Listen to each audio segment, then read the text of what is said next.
Welcome to another episode of What is Hashimoto's with Dr. Martin Rutherford. To find out more on any of our topics, or for information on scheduling a consultation with Dr. Rutherford, please visit us at whatishashimotos.com. And now, here's Dr. Rutherford. So it's probably a good time to talk about Hashimoto's and anxiety, because a lot of people's anxiety are pretty high. Anxieties are pretty high at this point in time. And is Hashimoto's related to anxiety? Can Hashimoto's cause anxiety? Yes. So anxiety's, what is anxiety? Okay, anxiety is an overfiring of a certain part of your brain. And you have something called the amygdala, and that amygdala is the fear center of your brain. And when the amygdala has been either programmed and it's in a chronic fight-flight response because maybe you're in the middle of the coronavirus issue or other issues in your life, then that fear center starts to fire to give us the adrenaline that we need to get through it. Unfortunately, a lot of times that fear center stays engaged. And anxiety, the definition of anxiety is fear of the unknown. Well, there's a lot of fear of the unknown right now, and there's a lot of fear of the unknown in life. I mean, most of us don't even know we're going to be here tomorrow. So there's a lot of anxiety. So we think of it that way. That was my whole point of that beginning diatribe.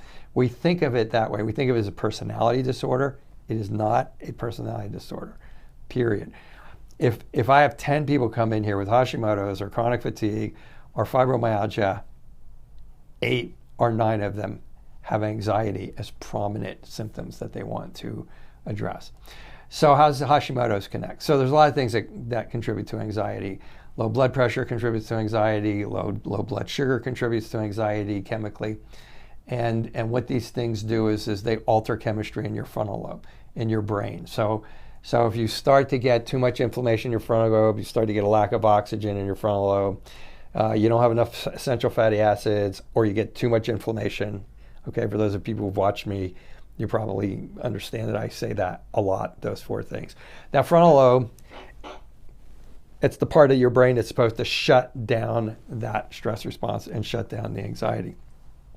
So Hashimoto's kind of attacks from 2 directions when it comes to anxiety. Number 1, it creates inflammation in your frontal lobe, and some people would say throughout your whole brain, but it certainly creates inflammatory responses in your frontal lobe, and it decreases blood supply to your frontal lobe. So from a purely functional neurology point of view, you have this frontal lobe that's supposed to be shutting down the stress response and the anxiety response, and it can't do so because it doesn't have the proper chemistry because you have Hashimoto's. I think more prominently, Hashimoto's Hashimoto's hypothyroid. Okay, when you're in hypothyroid mode, you're probably not having anxiety. It's when one of the many things that can trigger an immune response, a food sensitivity, a blood sugar swing, a stress, bad gut bacteria, and on and on and on. When these things trigger an inflammatory response that ultimately triggers a response against your thyroid starts vomiting out all kinds of thyroid hormones, and you have receptor sites all over your body, in every cell of your body for receptors. And when you get too much thyroid hormone going into an area, it will create an exacerbative response.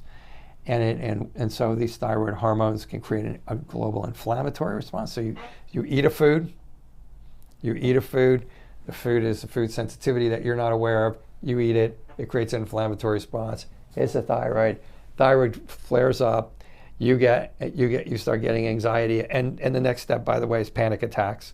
Okay, you start getting anxiety and panic attacks out of nowhere, and you don't realize what happened because it was a food sensitivity from 3 days before that just hit you now, that flared this up, that flared inflammation up, that caused your amygdala and your hippocampus to flare up, and the next thing you know, you have anxiety out of nowhere for no reason at all. So yes, anxiety, when that is a prominent symptom on the assessment forms that we use, I'm always looking at, it's like a first, I just because I see so much Hashimoto's It's always like one of the first things I'm looking for if the patient hasn't already come in with that diagnosis. So yeah, anxiety, Hashimoto's, that should cover it. Thank you for joining us for another episode of What is Hashimoto's? To find out more on any of our topics, or for information on scheduling a consultation with Dr. Rutherford, please visit us at whatishashimotos.com.